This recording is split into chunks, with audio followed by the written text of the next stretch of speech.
Hi, I'm Peter Hyman, Chair of the Boys Education Commission. Welcome to Boy Talk, a series of honest conversations with fascinating people about the challenges facing boys and young men. Today I'm speaking to Jeffrey Boakye. I've known Jeffrey since I co-founded School 21 and he became our first English teacher and an inspiration to both students and staff. He is one of the most extraordinary teachers I've ever had the pleasure of working with. And as if that wasn't enough, he is now a broadcaster and a prolific author of powerful fiction and non-fiction. His book, I Heard What You Said, is about being black in a white school system. And he's also written children's books that, among other things, weave his love of music into compelling stories. So welcome, Jeffrey. Oh, Peter, thank you. It's like this is your life. I like this part. It's good, it's good. Brilliant. So let me start, we'll get straight into it by asking you what kind of a boy you were growing up. It's such a good question. I mean, first thing to say is that I am the baby of the family and I have two older sisters, which is important to say because they're actually about 6 and 7 years older than me. So there's a gap, which means that as I'm growing up, I'm seeing the world through the lens of two adolescent teenage girls growing into young women. And I think that does shape me in quite a profound way because that's the way I see the adult world from childhood. And I do live in quite a matriarchal household growing up. Like my mum is in charge of everything.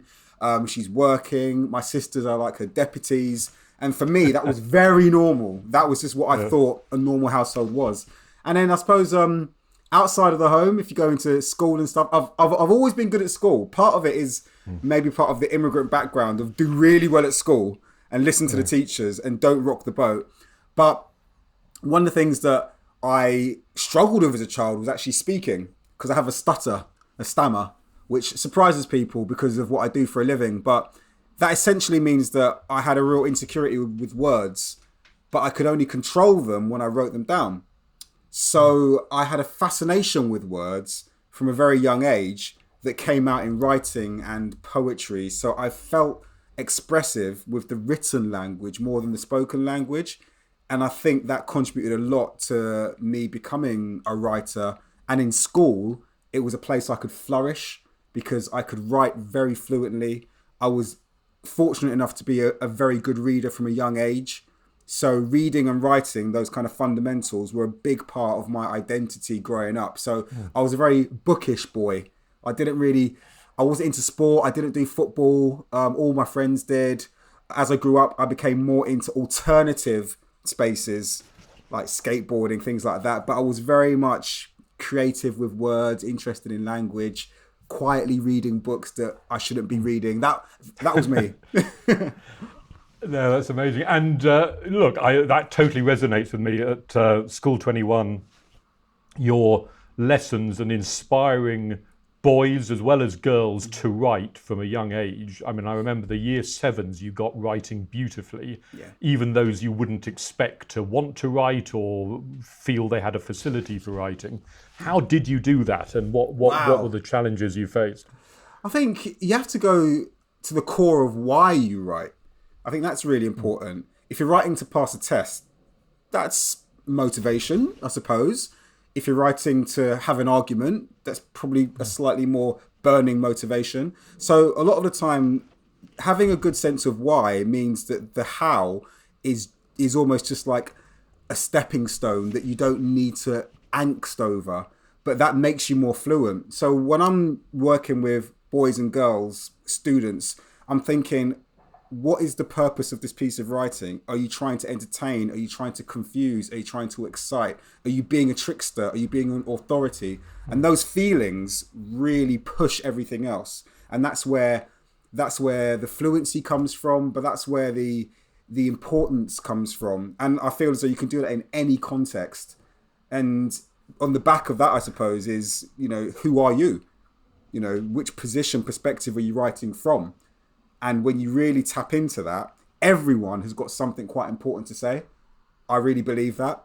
And when you tap into that, it's not a case of can you get them to write? It's how do you stop them saying what they want to say? Yeah. But the data suggests there is an issue with boys that starts quite young, that they learn to read less quickly than girls and sometimes are less literate as they go up primary school. Yeah. And then you see a lot of reluctant both readers and writers in secondary school. So what is the challenge you think boys are facing particularly, or the pressures or the reasons they may be less good at this or less interested in it? I think part of it might be socialization. I feel as though that strand of academia, the arts, literature, it feels like it's slightly feminized in a way. So it's something that girls are expected to do, to sit quietly, to read, to explore literature. A lot of the research says that girl readers are more likely to read a range of everything. So they'll read lots of different stories. Boys who read are less likely to read books from a girl's perspective. I'm growing up with two older sisters, so the whole library is Judy Blume. It's just the stuff that girls are reading, you know. So I feel as though part of it might be the appetite for reading is kind of knocked out of boys, maybe. And when you think about literature, like the novel as a thing, when you think about where it came from, its target audience were women who had a bit of spare time on their hands. That's what the novel was initially aiming at. So maybe there's a hangover socially in terms of what we think reading is and who it's for, if that kind of makes sense. Yeah, that's really interesting. So you set up your classroom, I always think, and you used to talk about this as almost a conversation, didn't you? Yeah. And you wanted the voice of, you know, all students, but we're focused in this conversation about boys, to really thrive. Tell us a bit more about how you did that, and what are you trying to get out of boys and the idea of them finding their voice?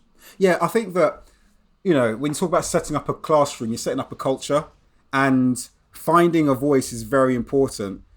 At a certain age, what you find is, I'm not talking very, very young, there's a level of confidence that might kind of span the gender split, whereas you'll just find boys and girls, students across the board wanting to say what's on their mind, what's fair, what's not fair. I remember being in an assembly and getting some feedback from someone watching. I'll never forget this. And they said, you only picked the hands up of boys, and only boys were putting their hands up. And I don't know if that was a subconscious thing or if there was a bias in there, but that really got me thinking about my own classroom and how you structure talk, because there's lots of different factors that are going to affect how willing people are to participate in a conversation. And I think that some of these gender norms and stereotypes are part of that. So in my classrooms, I was always very, very careful to think about, it's almost bespoke. Like, what is that person going to contribute? How confident are they? Do they need to go and work in a group quietly and then bring their findings to the whole class? Some kids like that. They want to be the leaders. Some kids want to be in the big circle, shouting as loud as possible. Some kids hate that, but they'll write beautifully after a conversation. And if you invite them, you can coax it out of them. So part of it is understanding who you're talking to, but also not pandering to some of the more blunt stereotypes. If you've got loud, boyish boys being boisterous, you can easily pander to that and just get them to shout the loudest. If you've got quiet girls being shy, as the stereotype tends to go, not true, by the way, we've all taught boys and girls and it's a mess in every direction, then you can pander to that and give them quieter tasks. So I think part of it is understanding some of these biases and then actively countering them. That's really interesting. And I remember very early on, you said, I want to teach discernment in my classroom, which really struck me. And you also talked about discernment in relation to boys and who they're trying to be and all the rest of it. Tell us more about that. Discernment, I stand by it, because it's this idea of understanding not only what you're doing, but why you're doing it, why it's important, making a decision between that option, and that option. And really, it's that level of refinement and nuance and subtlety that elevates a student to becoming, you know, beyond an apprentice, knowing the detail. In terms of, you know, identity, I believe that there's an awful lot of craft that goes into one's identity. And as you get into adolescence, this is a really serious conversation. Who are you trying to be? Who are you crafting yourself as? You see it in teenagers, you know, when they go away for one summer and they come back, and they're a goth, or they're a skater, or they've got a whole new outfit. They're working out how to craft themselves. So in terms of this conversation, we look at gender norms and masculinity. What does it mean to be a boy? When we say boy, what is a successful crafted model that you're aiming at? At one point in history, it was very, very simple. It was go and fight in a war, come back, put on long trousers and be a breadwinner, or be like James Bond, but not as violent. And that's the model of masculinity. And you can craft yourself in that way, the way you dress, the way you present, the way you speak. I'm wondering, what are the models of masculinity that we're inviting boys to craft themselves into? Because they're going to find models from somewhere, and they are going to essentially discern what a successful man looks like. And as the adults in the room, are we even aware of what those models are? And do we know what the discerning modern male is supposed to look like? Huge air quotes there. So, yeah, I think it's a really profound conversation. And do you think it's related to who are the adults and who are the men that are in school in terms of role models? Do you think it's important to have different male role models in school? I think it must be, because there's a level of modelling that goes on with any student.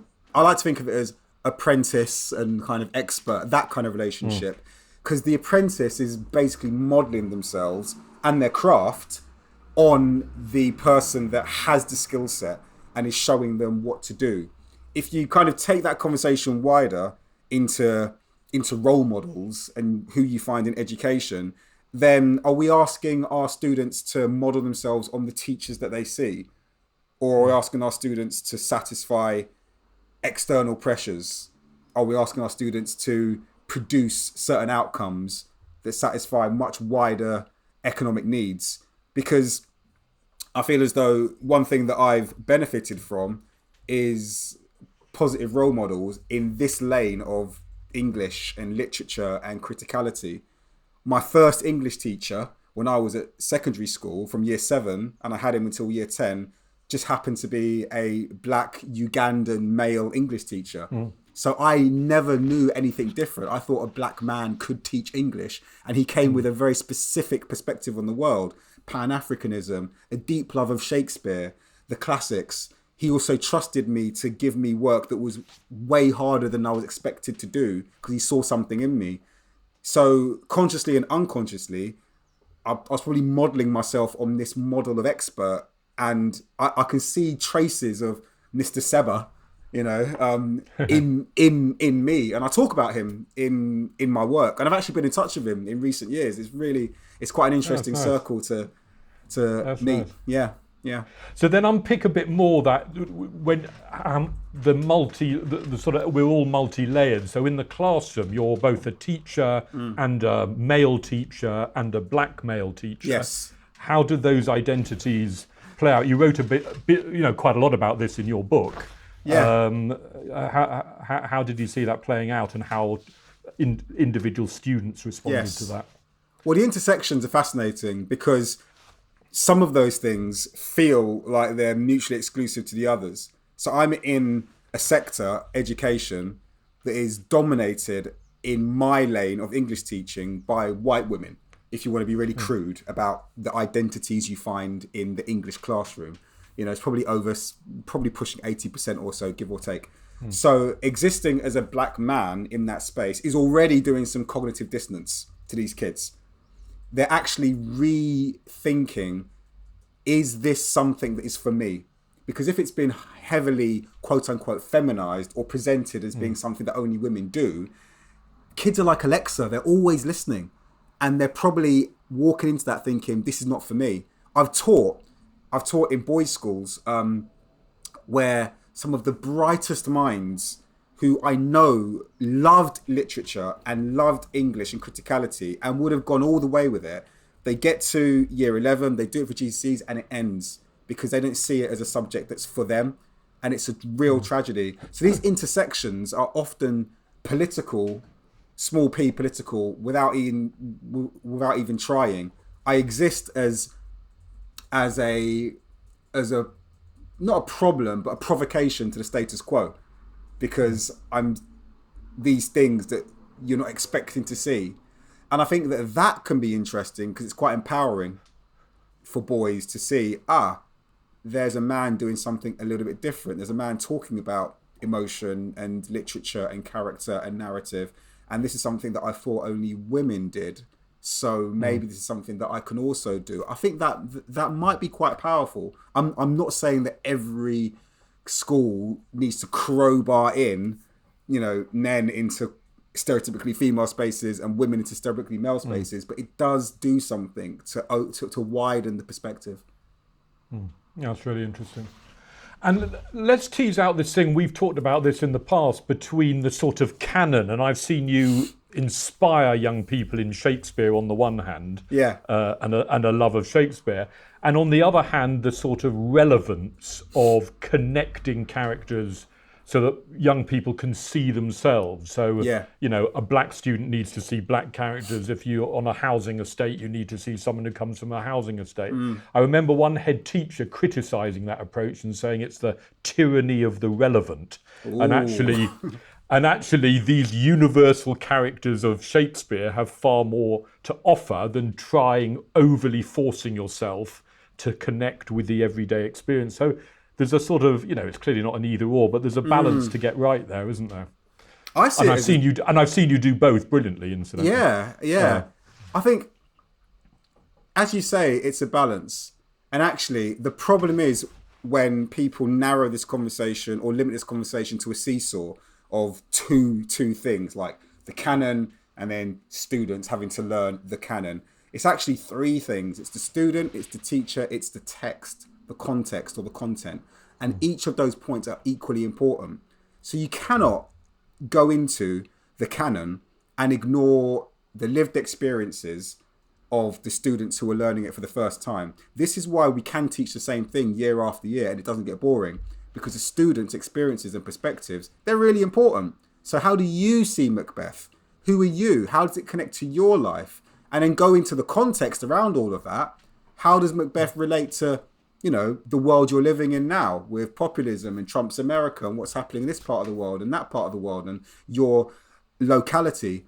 And that what that does is it respects the students' experiences and perspectives and insights because they do know something about the world.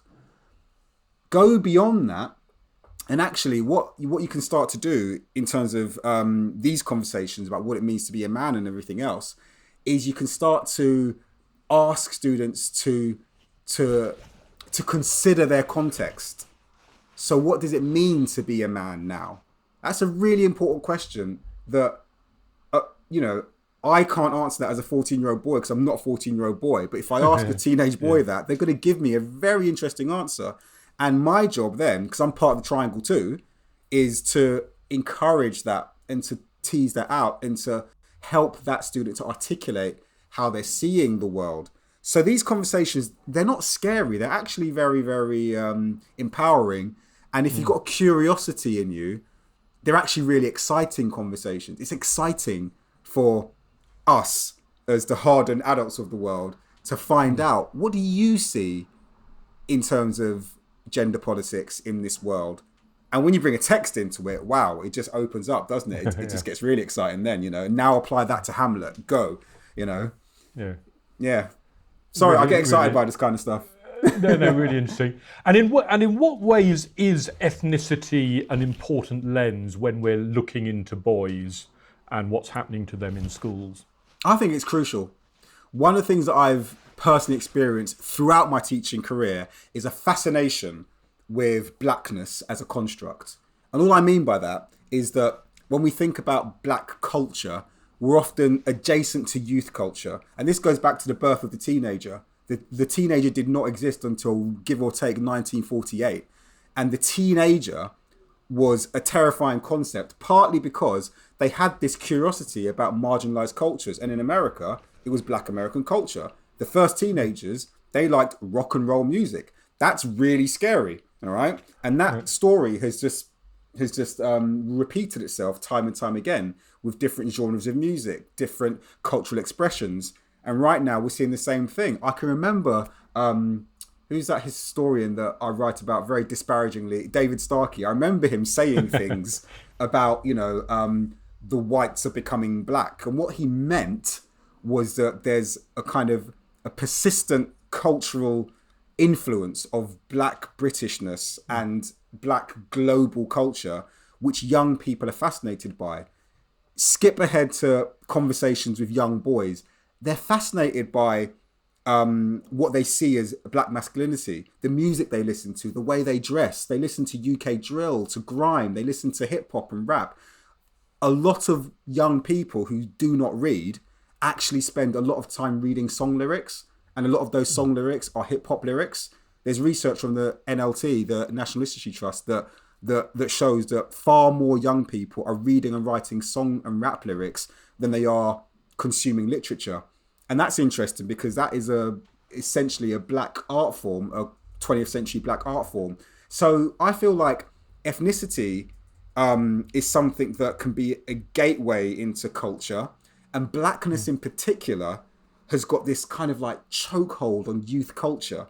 You know, look at what kids wear. There's a reason why they're wearing trainers and sportswear. It's because in the 1970s, black Americans made that stuff cool.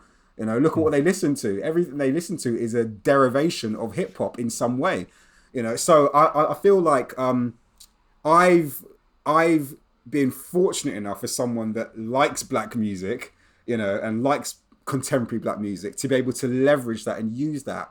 And it speaks to boys. I remember working in Doncaster with very marginalised, you know, excluded boys, all white. And one of the things that a lot of them connected with was the music that they listened to. And they're in white communities. And they saw me as a representative of that. And they were excited by it. And for some of us, it was a real meeting place. Again, I'm not saying get a rapper in every school. Actually, I am saying get a rapper in every school. You need one. It's a good idea. It's a good idea. Minute that. No, definitely. But where does that lead you in terms of what does that tell you about boys growing up, or what we need more of in school, or where does that take you, that really interesting thought about black culture? I think young people want real people in front of them. They don't want the facsimile of authority. They don't want the presentation of control. And teaching is leaning too far that way. I see that a lot because I lecture on a PGCE course, and it's fascinating and a little bit worrying how early new teachers drop their idiosyncrasies at the door in order to look like what they think a teacher's supposed to look like. So the realness that comes with marginalised experiences is something that young people gravitate towards. And I feel as though boys in particular, if they can't see a lane for themselves in the education system, they need something that they feel is real and authentic and important. I think all students need that. But you tend to see a drop off with boys because who am I when I look at education? There are too many schools that I've been to, because I spend a lot of time visiting schools, where the student leadership team, like the prefects, the head students, no boys. That really interests me because it's showing me that there isn't an appetite for boys to even participate in like school culture. And when I was at school, I'm a real nerd. I was head boy, I was head prefect, I was deputy captain, all that kind of stuff. Teacher's pet. So yeah, I think the lived experiences that come with marginalised identities are something that I think young people gravitate towards. That's really interesting. And when we've talked in the past, you've referred to this change in the transition from primary to secondary. That there seems to be more conformity of young people when they get to secondary. Can you explain more about that? Yeah, I mean, adolescence is a perilous time. A lot of us either choose to forget that or we've just like blocked it out because it's, you know, small t traumatic for a lot of people. And part of that peril is how do you socialize? How do you secure your own safety? At a point when one of the most dangerous things to be is different. And I think that those transition points require a lot more attention than we give them. So when a boy is transitioning from, say, key stage 2 to key stage 3, actually, you know what? Key stage 1 to key stage 2, because I've seen that. I've been in primary schools where the segregation, the boy-girl split, is almost total by the time they get to year 6 in terms of where they sit, who they play with, who goes to whose parties. So that means that in the transition from, little kid to older kid, something goes on where the safety becomes, I'm just going to mob up with the boys, or the girls are going to mob up with the girls. Key stage 2 to key stage 3, it's even more pronounced. What happens if you're an atypical boy or an atypical girl and you're going into a bigger context where there are bigger fish and more threats? Are you even safe to be a version of you that is seen as weird? Is it okay to be an 11-year-old boy that does ballet in a school where everyone thinks ballet is going to be like a bit weird and you can't be gay because we're homophobic? And how do you manage that? So I think those transitions are important, because what I've noticed is a lot of students, they only feel safe to breathe and be themselves when they leave school. You meet them, don't you? Like you see them when they're like 18, 19, and oh wow, you've got the half-shaved head and the pink hair, and oh wow. And they said, I just spent 5 years doing a silent scream because I couldn't be myself. I hope that's changing. And I think for boys, the threats, the stereotype threats, that's a technical term, are very, very, very real. Because if you are a boy that doesn't present as a boy in a very heteronormative masculine world, annihilation is what's waiting for you. And it's hard to be strong enough to kick back against that, Grayson Perry does it. We've had a chat about him. He's so interesting because Grayson Perry's so aggressively leaning into cross-dressing that he actually presents in like an almost over the top. He's got all the makeup, all the colours, all the dresses, all the hair. But he's actually said this. I saw him talk, and he said it's another version of masculinity, because he used to do the motorcycle jackets and the fast cars and the motorbike and the toughness and the cigarettes. And then he flipped it into looking like a woman, but it's coming from the same place of aggressive, I'm going to show you who I am, which is, again, quite a stereotypically masculine thing. It's really an interesting conversation. Yeah, that's fascinating. Yeah. That's fascinating. Yeah. So let's draw some of this together. If you had to summarise in a sentence or two, what is, and the data tends to show this, what is going wrong in your view for some or quite a lot of boys in school? Well, what's your overall diagnosis of what the problem is? I think that there's a limitation, an almost fatal limitation, as to how one can express themselves as a boy in the education system. Part of that is what is on offer and what do we permit boys to be, because the more idiosyncratic you get, the wider you go with those options, the more you'll find that boys can lean away from stereotypes. I feel as though there needs to be more conversation about what it means to be a boy, and that will involve vulnerability, that will involve a level of risk, that will involve, as an English teacher, it's a good thing because it involves narratives, plural, bringing in more stories as to what does masculinity mean. And what you find is that level of criticality, which is what a school is perfect for. It's a place where you're allowed to be intellectual and be lofty. It allows you to understand what you're looking at. So if every child in the country could understand someone like Donald Trump through the lens of criticality, like what is he trying to satisfy? Why does he act like that? We'll understand his politics. We'll understand what he's up to. Equally, we'll understand what's going on with the English football team, and we'll understand why certain political ideologies are gaining weight. Like the far right isn't in isolation. It's linked to notions of masculinity and protecting the there's all sorts tied up in there. And so I feel like if we have more conversations about what it means to be this thing that we assume and take as a given, then we can all rise above it to an extent. And I think that's the gift that I was given, going right back to start of the conversation, by having two older sisters. Like I was never at the mercy of what nowadays might be called toxic masculinity, because it just wasn't in my reality. I was too busy trying to be like my sisters. Very good, very good. So let's finish with, what are the 2 or 3 changes you would make to give boys the best chance of thriving at school? Dialogue. I think a lot of the... I would love to see more drama. I'd love to see more talk, but not talking to win. I'd love to see more expressions of emotion, because too many boys, they've just got a very crude palette of emotions to paint with. And when you can't do well at school, so I'm lucky enough that I can read well, I'm academic. The boys that can't do that, you know what happens to them. They end up in that pipeline that takes them into basically the criminal justice system. Too many of our incarcerated people are men who can't read and who struggled at school. The statistics are horrifying.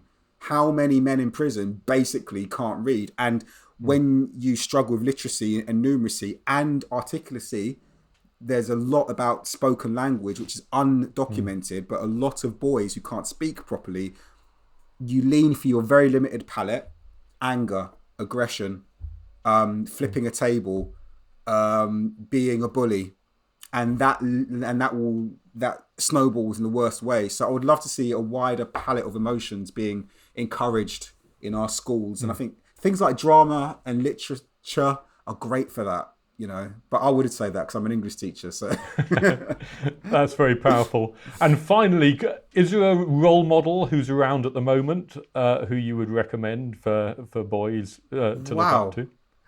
I think they sort of drift in and they drift out depending on what's happening. I'm always particularly interested in role models that emerge from very stereotypically male spaces, you know. So when Gareth Southgate was changing the culture of that England squad, using the work of Pippa Grange to think about who they were as people, you know, supporting, soft parenting, that was a really important moment. A different type of masculinity. I would hope that in all of these spaces, I would hope that, for example, you know, it's a simple thing, but more footballers coming out, you know, at the moment of the 1,200 men playing football in the World Cup, 0 are openly gay, which cannot be true statistically, but it's not safe to be gay in British football. So I feel like these kind of role models that allow the chink in the armour, I think they're really important. But hopefully that's where we'll find them. That's brilliant. This has been such an interesting conversation. Thank you so much, Jeffrey. Thank you, Peter. Really, really good. Always a pleasure. Thank you. Always a pleasure. Thank you. Thanks a lot.